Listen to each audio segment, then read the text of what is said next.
Good morning, or afternoon, I guess, whenever time you're watching this. We are doing 1.3 with the least square lines.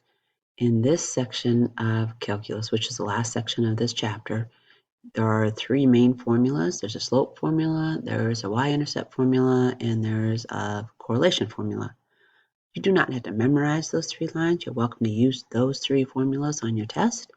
So you just have to know how to use them.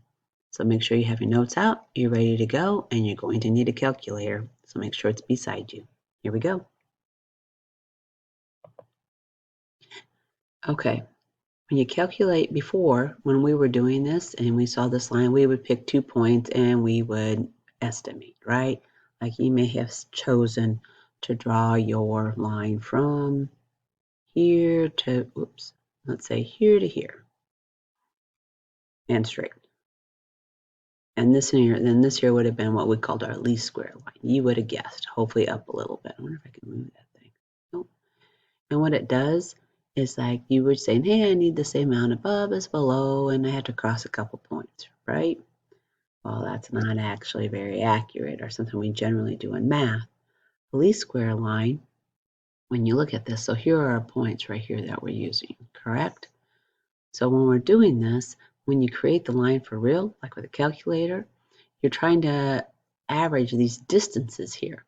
So the distance from the line to here should all end up to be about the same so that they work out well. That's what you're kind of doing.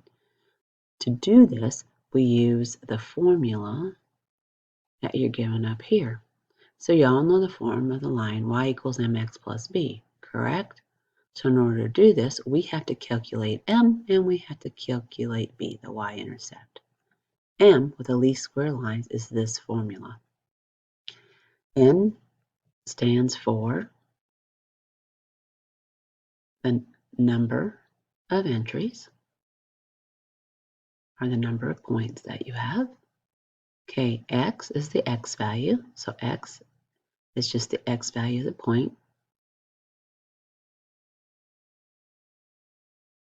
Y is the Y value, right? So nothing exciting here.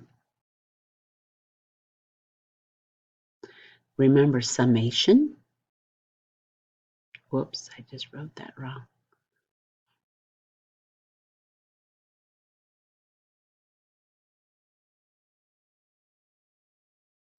So the summation symbol, which we used before, means to add. And if you know that, you should be able to calculate this. Now you just got to know the difference between all of these. So I have to take the number of points times, I have to multiply the x and the y value, every one of them, and then add them up. Minus, I have to add all the x's up, take that value times all the y's added up. Down here, this is very important that you recognize the difference here. This one here, I says I square all the x values and then add them.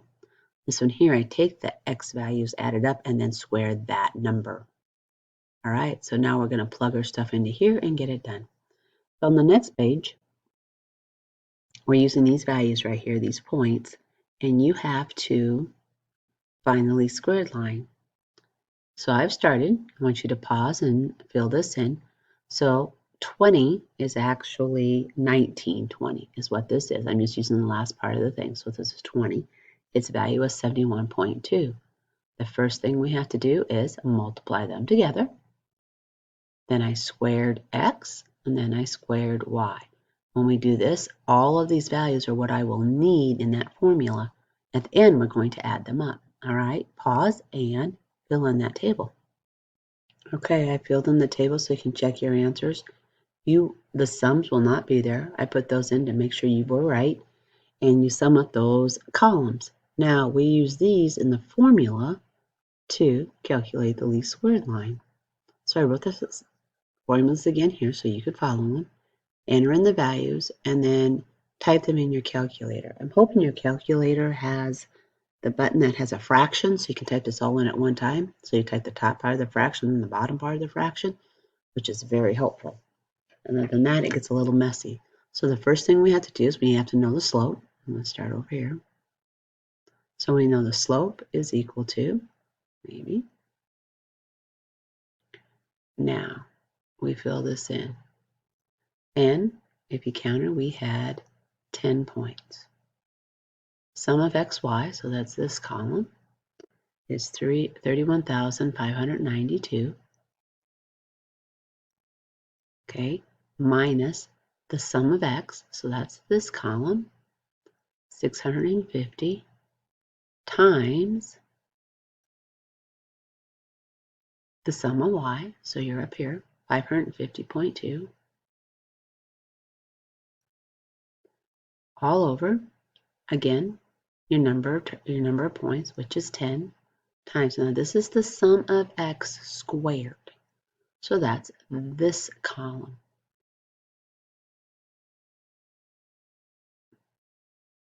minus, this means the sum of x squared, so this column squared.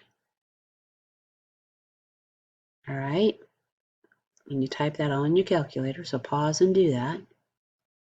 You should get negative 0.506. Okay, I would like you to pause and try the B part by yourself, and then we'll put it together.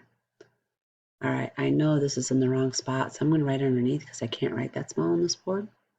So the B is equal to the sum of y, so you're at this column,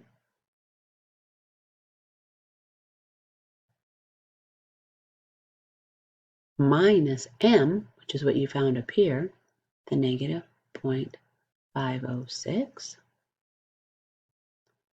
times the sum of x, which is this column, 650, over your number of terms, which again is 10.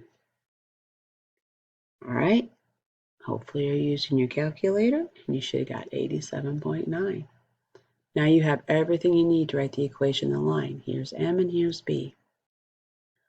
So we know y equals negative 0.506x plus 87.9.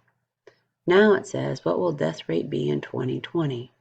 Well, if you noticed, 2010 was 110, so 2020 is 120. All you're doing is plugging that into for x. 506 times 120 plus 87.9, because this is 120 in our chart, and your answer should have been 27.18. Not too bad, right? The next thing we need to look at is the correlation coefficient. I know Mr. Ingebretson taught you this because he loves this stuff. If it is a perfect straight line, its correlation coefficient is 1. That means it's perfect. So if it's a positive, it's a positive 1. It's a perfect straight line, it's negative 1.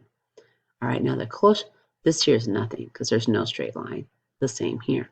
So like if it's close like this, which then that should be close to a negative 1. So maybe it's a negative 9.9 or something on that order. So the closer to 1 you get, positive or negative, the better your correlation coefficient. So now I want you to plug in your numbers again to the correlation coefficient formula. Let's see if you know how to do it and see what you get. Okay, so pause and try it.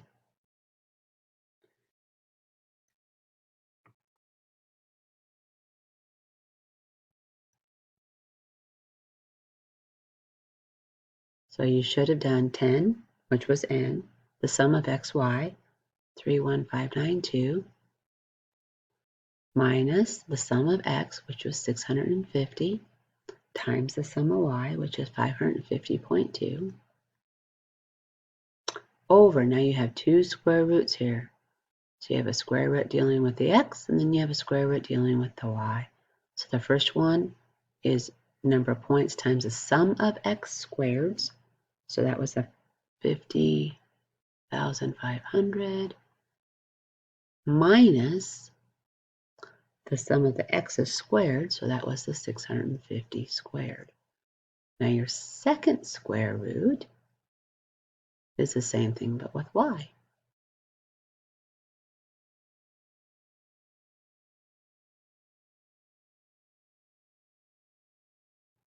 I'm going to run out of room. Minus, this is supposed to be in here, 550.2 squared. Okay, when you plug that all in, you should have gotten a negative 0.941. Okay, and we can notice that's very close to 1, so our data is an excellent representation of our linear function. All right, it's homework time. Good luck. I hope you do well. And then we're on to our review.